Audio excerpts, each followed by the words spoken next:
श्रीमती भावना गवली जी।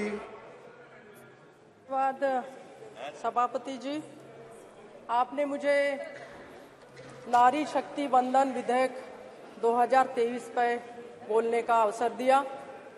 मैं जोरों शोरों से इस विधेयक का समर्थन करती हूँ। मेरी पार्टी के सारे सांसद, मेरे पार्टी के मुख्य नेता सीएम आदरणीय एकनाथ जी शिंदे जी के तरफ से भी मैं स्वागत करती हूँ। आज 75 सालों के बाद राजनीतिक भागीदारी महिलाओं को मिलने जा रही है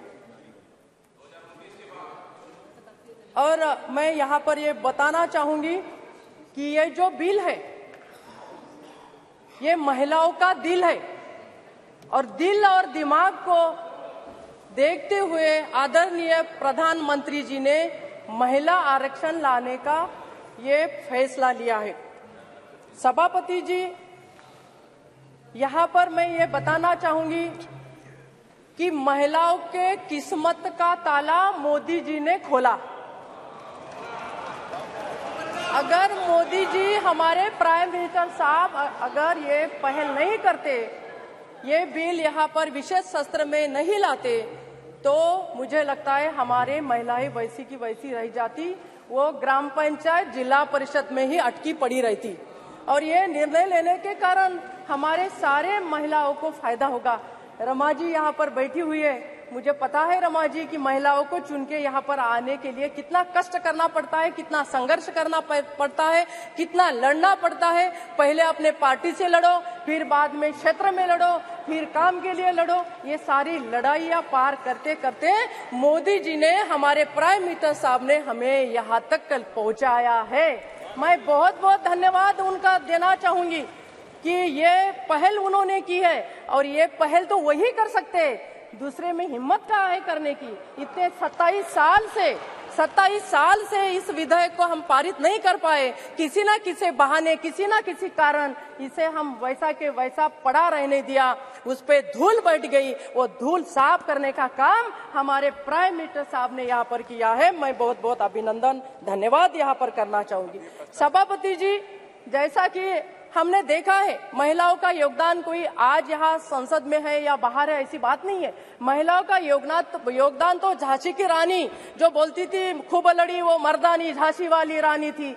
इस प्रकार से जीजा माता ने भी छत्रपति शिवाजी राज्य को तैयार किया। उन्होंने उनके हाथ में राज्य की, देश की भागदौड़ देने के लिए प्रयास किए, काम किया। इस प्रकार से हमारी जो महिला अहिल्या देवी होलकर, उन्होंने टेम्पल बनाए, रास्ते बनाए, घाट बनाए, इस प्रकार से काम किया। हमारी सावित्रीबाई फुले जो महाराष्ट्र से आती है, उन्होंने भी महिलाओं के लिए शिक्षण देने के लिए काम किया और वो जब महिलाओं को शिक्षा देने के लिए जाती थी तो उनपे पथराव होते थे, उसे भी झेलकर उन्होंने महिलाओं के लिए पहल की। इस प्रकार से हमारी सारी महिला जो पुरातन काल में भी थी, अभी भी है और आगे भी रहेगी, लेकिन आगे और बढ़ने के लिए हमारे महिलाओं को पूरा समर्थन देने का काम हमारे सरकार ने किया, मोदी जी के सरकार ने किया। इसलिए मैं यहाँ पर ये बोलना चाहूंगी कि जैसे कि प्राइवेट मेंबर बिल, ये लास्ट टाइम एक महिला ने हमारे, जिनका नाम है प्रमीला दंडवती दी ने, उन्होंने लाया था, वो महाराष्ट्र की महिला थी, उन्होंने लाया था। जैसा हम देखते हैं सर कि महिलाओं का योगदान पहले ऐसा रहता था कि वो नर्स बने, वो एक टेलीफोन ऑपरेटर बने, इस प्रकार से महिलाओं का योगदान होता था। बट उसके बाद में महिला आगे बढ़ती गई, सपोर्ट मिलता गया और आज तो हम ये देख रहे हैं कि हमारा महिलाओं का बिल पास हो रहा है। कभी हमने ये भी सुना है कि महिला ऑपरेटर जो 100% ली गई थी, तो उसके बाद में एक सुप्रीम कोर्ट में एक रिट पिटिशन हुई थी कि 100% महिला ऑपरेटर कैसे हो सकते हैं। तो कोर्ट ने ये बोल के छोड़ दिया था, कोर्ट ने ये बोला था कि ये आरक्षण तो अभी रहेगा लेकिन 100% आरक्षण नहीं मिलेगा। तो सर हम 33% में ही खुश हैं, मैं ये बोलना चाहूंगी। और मैं ये भी चाहूंगी कि महिलाओं का आरक्षण केवल इसमें ना हो, मंत्रिमंडल में भी महिलाओं का 33% आरक्षण हम दे।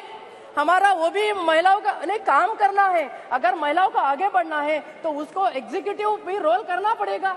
केवल वो आए बैठे बोले चली जाए, ऐसा होता था पहले, अभी नहीं होगा आगे। और इस प्रकार से महिलाओं के लिए खाली चर्चा करने का काम यहाँ पर हमारे प्राइम मिनिस्टर साहब ने नहीं किया, तो चर्चाओं के बाद में निर्णय लेने का काम यहाँ पर हमारे पंतप्रधान जी ने किया है।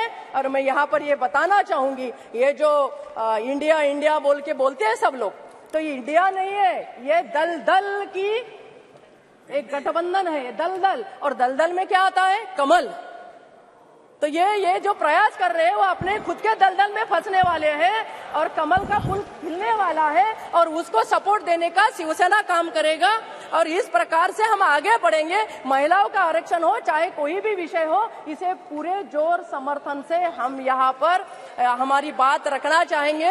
और ये पारिवारिक बात नहीं रहना चाहिए। कुछ पार्टियों को सर सभापति जी ऐसा लगता है कि उनकी घर की महिला आ गई तो आरक्षण हो गया, ऐसा भी है। हमारे घर की महिला आ गई आरक्षण हो गया। बड़ी पार्टी में जितने भी ये दल है, जो दलदल है, वो जो बैठे इकट्ठा, उनको यही लगता है कि हमारे घर की महिला आ गई तो आरक्षण हो गया, महिला सक्षम हो गई। पर ऐसा नहीं है, महिलाओं को और सक्षम करना है सभापति जी, तो ये बिल हमें पास करना होगा। कोई आटे शर्तें वगैरह वगैरह कुछ नहीं रहेगी। महिलाओं के लिए हमें आगे बढ़ना है, हमें एक साथ होकर बिल को पास करना है। इस प्रकार से काम होना चाहिए। सभापति जी 1 मिनट और दीजिए मुझे। यहाँ पर हमारी हिना जी बैठी है, यहाँ पर हमारी देव जी बैठी है, यहाँ पर हमारी ये दीदी बैठी है, यहाँ पर आगे भी ये सारी महिला बहुत संघर्ष करके आई है सर। मैं भी बहुत संघर्ष करके यहाँ तक पहुंची हूँ। मुझे कोई राजनीतिक बैकग्राउंड नहीं है, लेकिन 5 बार यहाँ पर मैं अपना प्रतिनिधित्व कर रही हूँ, अपने खुद के बलबूते पे कर रही हूँ। मेरे पार्टी ने मुझे सपोर्ट किया है, मेरे बाकी के लोगों ने सपोर्ट किया है, लेकिन मेरा संघर्ष भी उतना ही रहा है।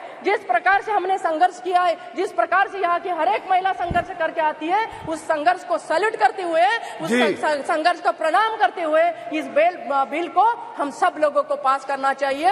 और मोदी जी को सक्षम नेतृत्व के आगे बढ़ने का हमारे 24 में और मौका देना है। उसके लिए हमें इकट्ठा होकर ये बिल को पास करें, यही मैं करूंगी। और शिवसेना पूरा समर्थन यहाँ पर करती है।